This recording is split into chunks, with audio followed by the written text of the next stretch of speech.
Good afternoon, my dear brothers and sisters. Ngumiti naman ho kayo, hindi po ibig sabihin Kwaresma dapat malungkot kayo. Magandang hapon po at maligayang pagdating po, most especially to our dear faithful, to our dear neighbors here at the Manila Cathedral, office workers, students, beloved brothers and sisters in Christ, pilgrims of hope, as we also celebrate Ash Wednesday this holy year. Muli po, magandang hapon, and we begin today this holy and this blessed season we all call Lent.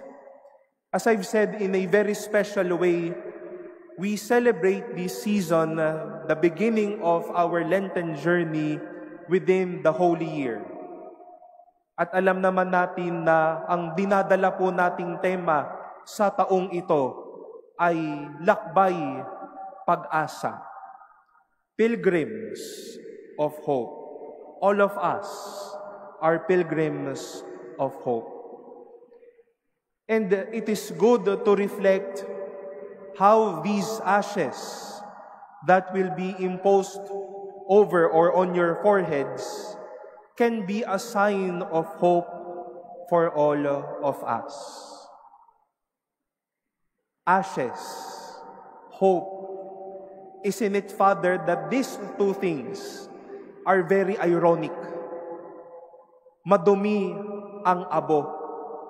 Ang pag-asa, isang magandang bagay, pero bakit magiging simbolo ng pag-asa ang abo? Marahil po natanong na ninyo, sa lahat ng pwedeng simbolo ng simbahan, bakit natin sisimulan ang panahong ito sa pamamagitan ng abo? Father, pwede namang holy water para wala kaming ikahiya mamaya kung sino may pinakamalaking krus, sino may pangit, sino may very, sabi nga sa internet, yung OCD na mga tao, no? Mapalad po yung matatapat sa aking kanina, maayos mamaya, no? Maayos-ayos ang krus ninyo. No? Pwede namang oil na lang, baka mabango-bango pa. Kung gusto nyo pong masaktan, bakit hindi wax ng kandila? Why in every or of all the symbols, why ashes? And I would say, why not? Napakagandang simbolo ang abo bilang tanda ng ating pag-asa at ng ating pananampalataya. We've said that these ashes may appear dirty, black, and lifeless, as these ashes can be reminders of hope. These ashes are dirty. Ayaw natin ng dumi. And we are used to see dirt.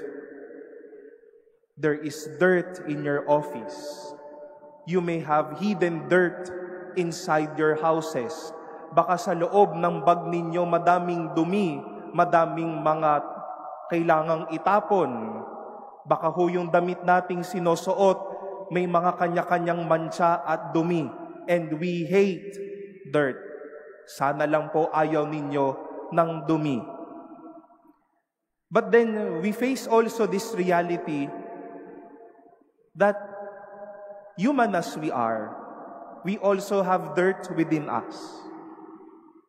Our sinfulness, our unforgiveness, our drive not to love. Sa mga panahon na nagdadamot tayo, sa mga panahon na nagtitigas-tigasan ng ating mga puso, kapag sobra na tayong makasarili, kapag punong-puno na tayo ng ating sarili, dumadami yung dumi ng ating puso. We know ourselves as dirty people. But my dear brothers and sisters, whatever appears to be dirty has its hope to be clean. Malilinis ang mga lugar, malilinis ang damit, malilinis ang mga bahay, kayang magiging malinis din ang pagkatao at ang ating kalooban. Tayo ding madudumi, may pag-asang maging malinis. Our hearts may be dirty, but purity can be a possibility. At huwag nating hayaang makilala tayong mga maduduming tao.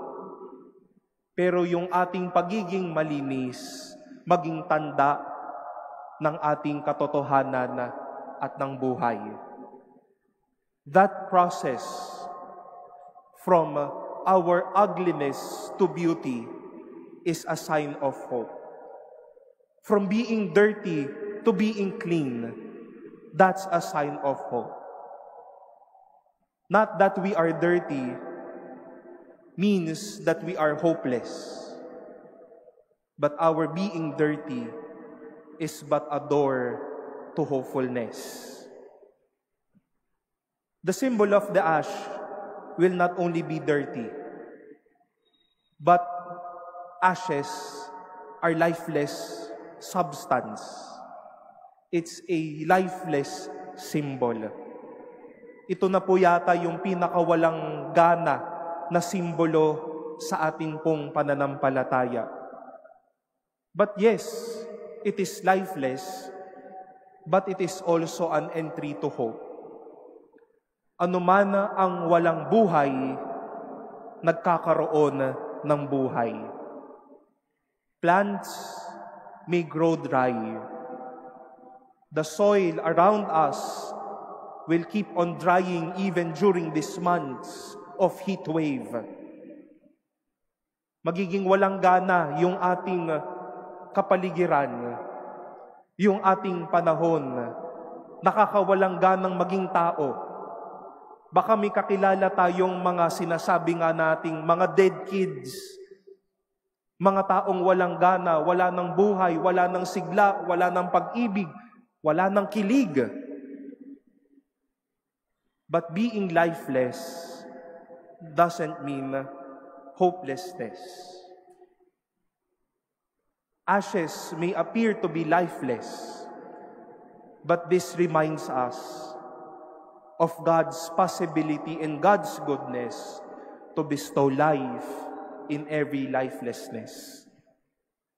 We were once dust, and because God is good, He gave us life, and we are all here. Soon, we will all be dust in our own experience of death. But God is good to give us life once more. After the homily, these ashes will be now on your foreheads. This may be dirty and lifeless, but this does not mean that we are all hopeless. Dahil anuman ang madumi, anuman ang walang buhay, malilinis, mabibigyang buhay, at may pag-asa. These ashes are our signs of hope. And we even say to ourselves, yes, I am dirty. Yes, I am lifeless. But there will be life. There will be cleanliness. There will be new chances, new days ahead of me.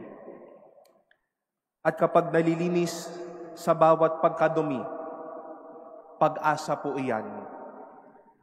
Kapag nagbibigyan ng buhay ang bawat papatay-patay, ang bawat walang kasiglahan, pag-asa po iyan.